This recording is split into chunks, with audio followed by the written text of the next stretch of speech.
What do you say to people when you become an elder? I'm 75 this year, and I have noticed that elders in my particular age group haven't had much to say about the past, and there is a reason for that. The last 50 years has gone so fast, we didn't really have much time to collect any wisdom about it. What I chose to do with this working memory here, this whole chart is based on looking all the way back to the beginning of my birth, and then working my way in acts sort of forward all the way to my 75th year. And when I looked at what actually happened during those particular, that's like a 7-8 year span called nomadic ride, where I was all over the planet. I was an American in Greece studying French from an Irish woman, and I was compelled to do certain things as a result of that. It turned out that what had to happen for me was I had to become a charmer who noticed everything, because that was what led me to then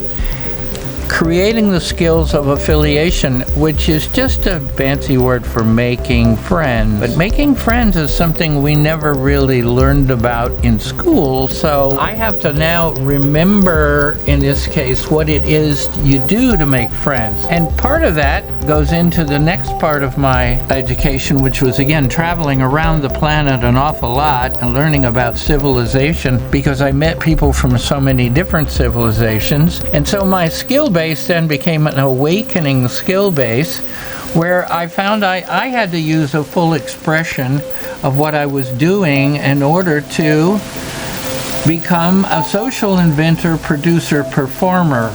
Now you might say, well, that's a pretty big thing to think about when you're, between 11 and 14, except that it became a requirement for me to think in a bigger scope, in a different context and whatnot. I'm sorry, I didn't grow up in a small town. I grew up in sort of 6 cities and 3 big towns. And they were all over the planet, in Greece and Germany and etc. So for me to be able to express myself in a broad range of skills was necessary. So making friends, seeing the best in others, and being fully expressive led me to the third phase, where I was in the Army at war, and I was in the survival mode for the most part, and I learned about service. And that turned out to be bringing my skill base in connection with the civilization and creating an overview mentality with a public voice and scale. So an overview mentality actually meant for me the bird's eye view, meaning I can draw anything as big as a city now from a bird's eye view instantly, and it enables me to actually understand what I'm dealing with. It gives me a working memory, which is very, very useful. Then in the stages where I was in the Army but doing bigger things, I wrote a manual called Evolutionary Tactics, which sort of fits everything I've just said.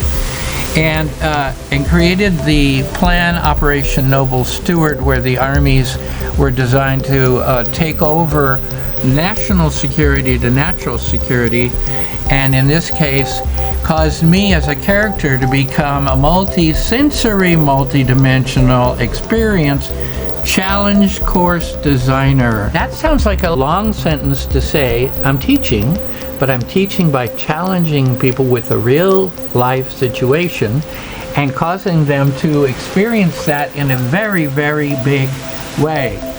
So Desert Swarm was something I did with corporations on a very big challenge course level, and the National Training Center was something I did with the military on a very large level to teach large groups of people to go against the challenge. Then, in the phase where I had left the Army, I did the rural visions for like 14 districts and a couple of towns. I created myself as a thought leader with a scholarly mind who created design sciences. Now, again, those are big words that said I took responsibility for my experience, provided my experience in an intelligent way to the people I was working with, and created this thing called social architecture.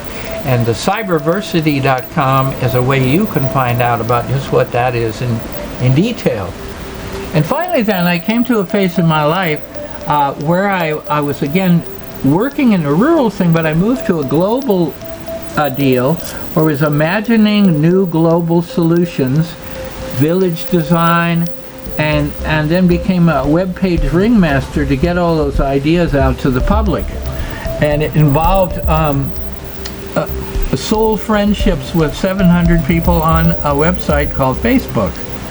And that is actually a village of 700 people who function together, and we're not talking about whether we had a bad hair day or not. Trust me on that. Finally, moving into the phase I'm in right now, where I'm making a sense of what wisdom I have, but I'm including the entire galaxy in that assessment, because I am studying what would happen if our star-based friends restore the biosphere, natural security, in a team. The Pleiadians probably have a special skill at that. The Orinians have another, Assyrians. The trick is now, how do we get them to all agree to work together to do this? And you'd say, well, Jim, this isn't even a reality. Yeah, the thing about this reality is it could happen in about a day and a half, and then if you weren't ready, you'd be really angry at yourself. So, here's where I peel the onion back. So that's a rough idea of what I went through for 7-year periods for 75 years. And what I did in that 75 years also included, making 50 moves, meaning I moved everything I had 50 times from one place to another on 3 continents. I had 81 times around the planet in air miles, 72 soul friends. That means I would do anything for her. I would get on a plane and go and help them if they called me. That's a family of choice, by the way. I've been to 42 different countries long enough to understand how their social architecture works. And I've done 100 things that nobody's done before. And this whole drawing, by the way, if you get close enough, you can see I started off on this whole paper with little bitty descriptions of what I had come up with that nobody else had come up with. So this is a very deep picture. And I call it a visual memory. And the reason it's useful is because now I can sort of make sense out of a whole bunch of things. And what sense did I make out of it?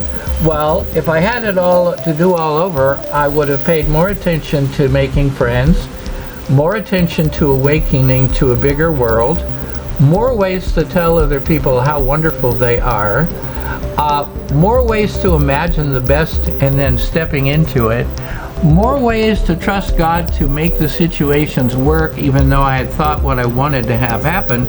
I wasn't in charge of the schedule. More ways to have an attitude rather than just have a runny mouth. And if you combine that with audacity, which is what people want to see you doing, together you can actually be a significant player in the world. And if you're in the curriculum design somewhere, you might consider those things as primary skills.